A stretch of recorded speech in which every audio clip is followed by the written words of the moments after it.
students, our primary goal in setting up the mock accident is to get the point across about the dangers of distracted driving and driving while under the influence. We care about every one of you. Significant events such as prom and graduation bring opportunities for memorable moments that will last a lifetime. We want you to be a participant in those moments and memories and not remembered from an event like the simulation that will take place today. With prom this Friday evening and graduation a few weeks later, we want you to celebrate responsibly. Think about what you're going to see today, and hopefully it will have an impact on your future decisions that you make. At this time, I'd like to introduce Aaron Pott. He will narrate the simulation as it unfolds. Please listen carefully as he describes the events that will take place. Sheriff Ott, I'm Blair County Sheriff. My role in this is pretty extensive in law enforcement. I've been doing this 29 years now. 11 of my years when I was with the police department, I ran our county DUI task force. So that's kind of what puts me here today, and first-hand knowledge of seeing more than my share of these type of crashes and doing the notifications that comes with it. So as they stated, take this very serious on how significant this can be just by simple choices that we make. On prom night, two groups of friends are returning home after two very different celebrations. Two students in car 1 are returning home after post-prom night of bowling and late-night breakfast food. 4 students in car 2 are on the road after a night of drinking. One student's older brother purchased alcohol for the group. Now the group of 4 is going to one of the members' homes to finally get some sleep. Cars 1 and 2 collide on Sage Hill Drive. The driver of car 2 was reaching for their phone to read a text message, taking his eyes off of the road. The collision is head-on. A citizen in the neighborhood hears the crash and calls 911. Hi, I'm calling. There's a 2-vehicle accident in front of my house at 640 Sage Hill Drive. 640 Sage Hill Drive? Correct. Are there any injuries? Yes, there's looks like entrapment. There's somebody who's been ejected from the vehicle. No one looks responsive. What is your name? My name is Carrie Lose. Hey, Carrie. Now, ask you a few questions, okay? Okay. How many vehicles did you say? There's 2 vehicles. Okay. What type of vehicles were involved? It looks like a van, a minivan, and a small SUV. Okay, Carrie. Are any of the vehicles on fire? No. Is anyone trapped or pinned? Yes, it does look like entrapment, possibly both vehicles. Okay. Was anyone thrown from the vehicle? There is one person, yes. Okay. Level 1, and then a series of questions that they will ask. And what's going on now is at the Blair County 911 Center, they're putting the information into the CAD system, and it'll get transferred or relayed to the different dispatchers that need to be dispatched to the scene. In this particular case, the tones will go out. It'll be fire, EMS, and police all responding to this.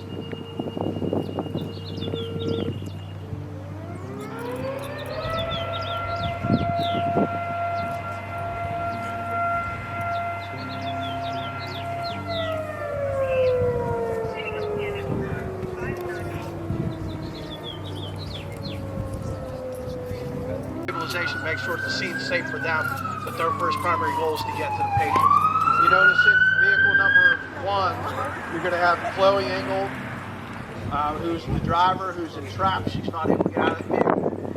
The passenger, Andrew McMonigal, I apologize. He has been ejected out through the windshield. So Chief Kegerice is now on scene. He's going to start to assess patients and start to radio back to his backup and also dispatch, who can relay to the other responders coming in.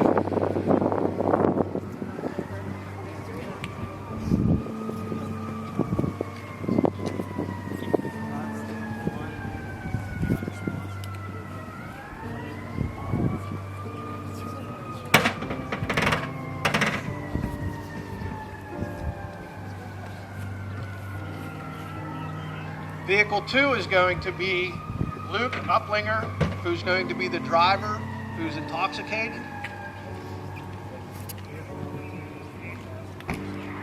Ayla Heilman, Kara Lansbury, and Emma Pratt are all the passengers of the other unit, or unit 2.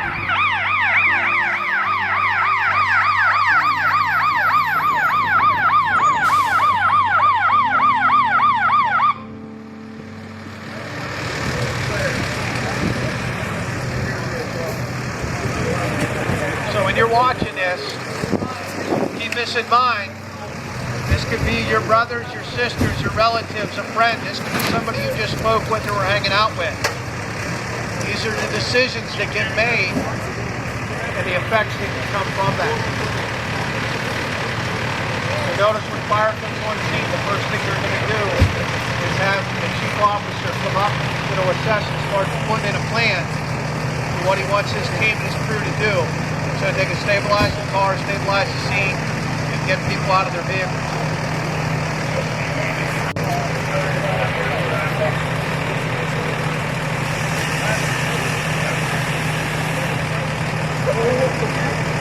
So since they have entrapment, you see they instantly go to the tools for life-saving measures to be able to remove people from their vehicles, whether it's take the door off, they have to take the roof off, remove windshields. This is all the equipment that they need to do to be able to make this scene more accessible to get into the victims of these vehicles. You notice more personnel are coming on scene. We'll now have EMS and supervisor arriving and additional police. The additional police will come and assist Chief Kegerice with determining what all has happened and what, if anything, for the investigation needs done next. Clear, 471 to location. Where's that location?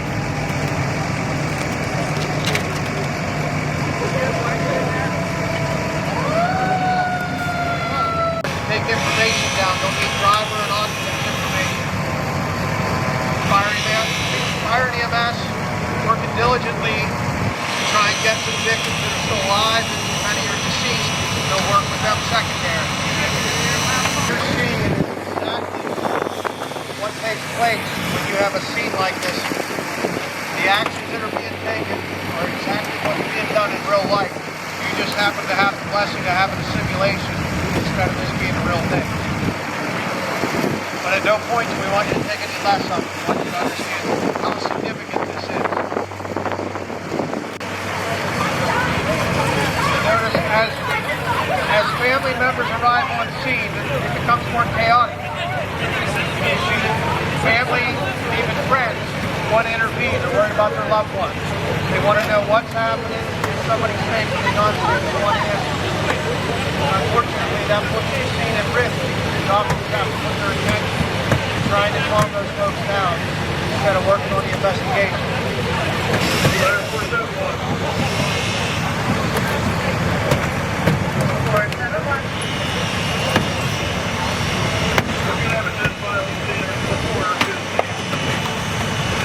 Part of the investigation is going to take time to talk to the drivers that they can talk to that are conscious and alert.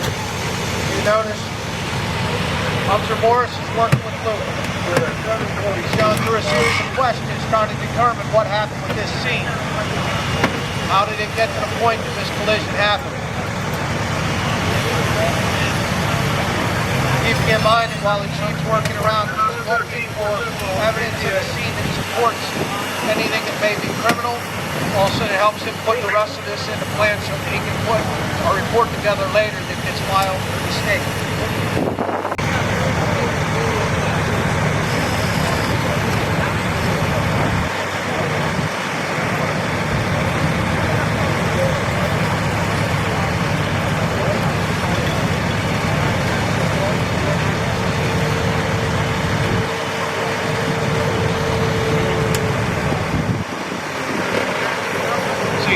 They're removing victims, every safety precaution is taken into place or into effect here.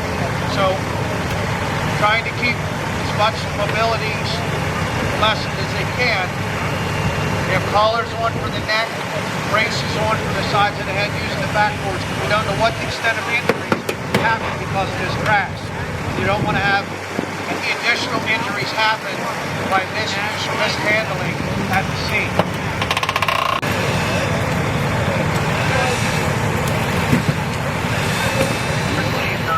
One patient extricated. Something to keep in mind, not a lot of folks think of. So we see this scene here and you see how many responders it's taking to try and deal with this. Now imagine if another scene happens, another crash or there's a fire or a crime or something happens to immediate response. All these personnel are tied up here. That means a delayed reaction or a delayed response from an outside agency that's going to cover them in.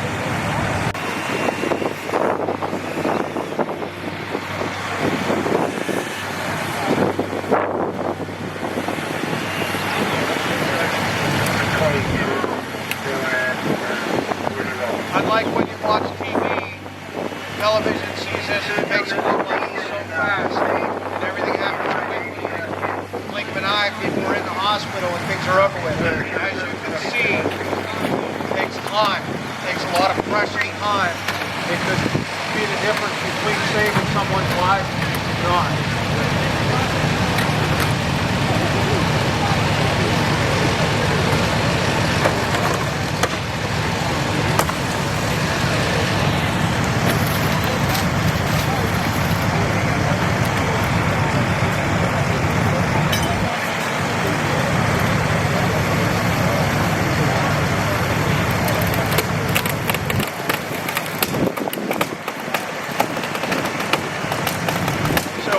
Like this, we have at this point what appears to be somebody that has died as a result of this crash, died as a result of decisions that were made by other individuals. Part of when that happens, it also involves the coroner's office. At this point, throughout the process, either the fire chief, police chief, or EMS staff on hand supervisor has notified the coroner to arrive. The coroner has just gotten here from the Blair County Coroner's office.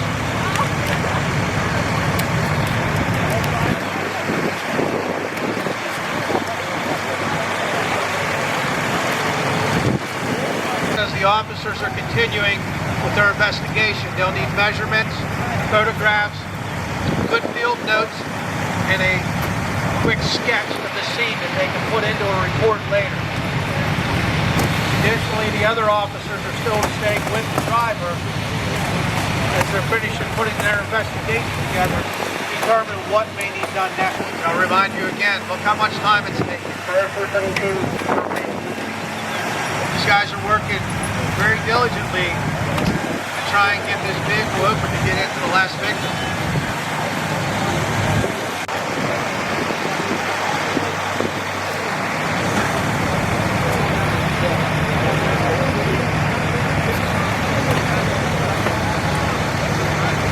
Notice while they're working on the outside, there's personnel inside that they've covered and they've taken the time to cover the other victims. They want to make sure that they still remain safe and still remain in constant check to make sure that they monitor their condition so they can get them additional treatment as they need it.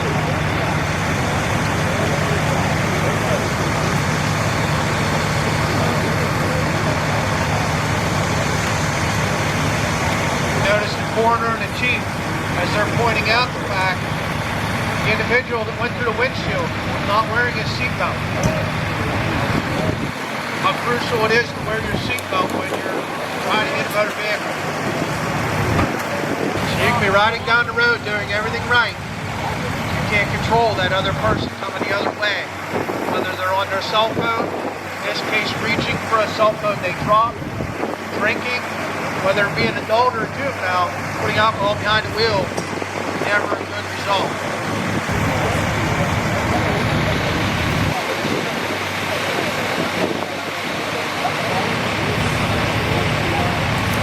You know, the men and women that responded here today, they're folks from the community. They're our volunteers. They're men and women, they're your neighbors, they're your aunts, uncles, relatives. They know these people inside this car. The trauma that goes with that, knowing you're working to try and save someone, knowing that you're trying to deal with the results of somebody passing, now a family has to be notified that their loved one has died. Talking through the family and the driver, trying to keep them informed and communicating with them where they're at with this, what the next steps of the investigation are going to lead to.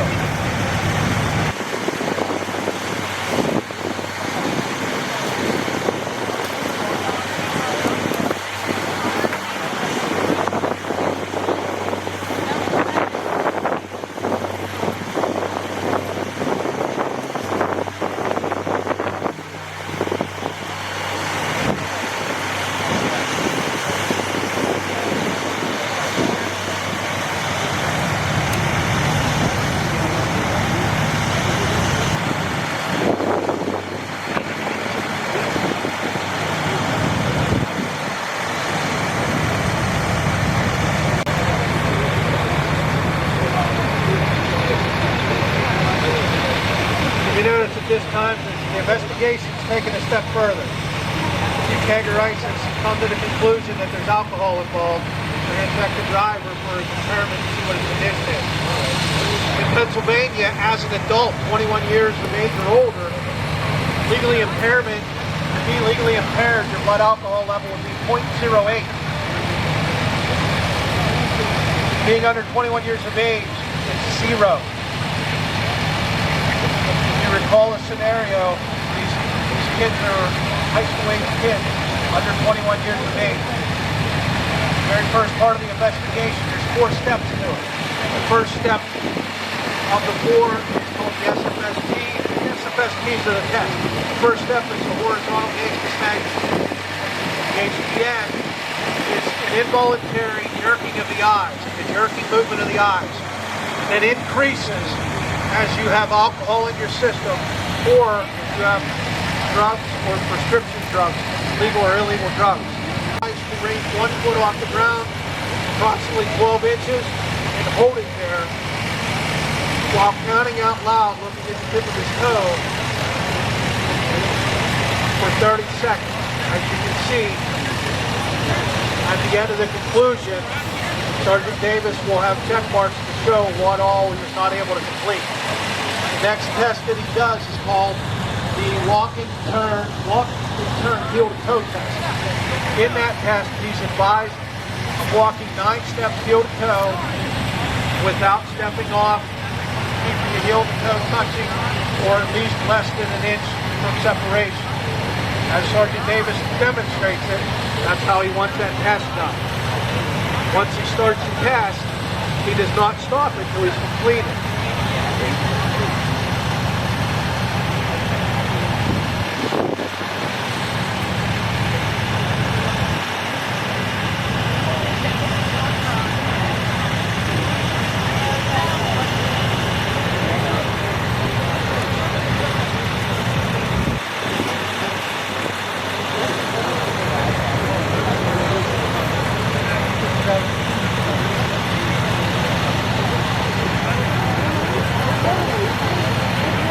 Called PVT, which is a preliminary breath test.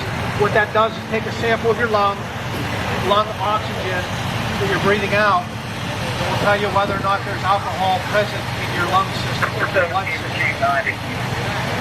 A totality of all those tests, along with any other observations or evidence collected in the scene, will make a determination of whether or not the driver will be taken for a breath test. Or in some cases a blood test, depending on what you've done. So at this time, he's to be placed in custody under arrest for further investigation. Sergeant Davis has explained it to the family that he's being arrested and that he's going to be transported to either the hospital or the Holidaysburg Borough Police Department for a breath test. The results of those tests will determine whether or not, if there was alcohol present on board, he'll be charged with driving under the influence. Obviously, we have a fatality, so that's going to fall on it too for an involuntary manslaughter charge. for the impact of a decision that was made to go out and have fun and have some drinks when underage and put it behind the wheel, to reach for a cell phone while driving, not put a seatbelt on while passenger or driver. This comes to a conclusion that it changed everybody's lives this day, not only from the vehicles, it also made an effect on the responders that came here. It's going to affect the rest of this community. You as students, it will affect you because these are people you know. These are people that you're friends with. These are your relatives. The effects that this will have will be a ripple that will go a long ways throughout this entire community because of a few poor decisions.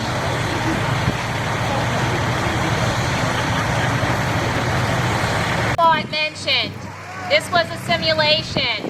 The staff was on standby, so they got here pretty quickly. In real life, they don't get here that quickly, not usually. So you're left sitting in a car, in an accident, waiting and waiting. Seconds matter. Even while they pulled up, it took a long time before them to get each individual out of the car. They don't know you by name. They don't know who you are. They didn't take time. There's not time to sit and think.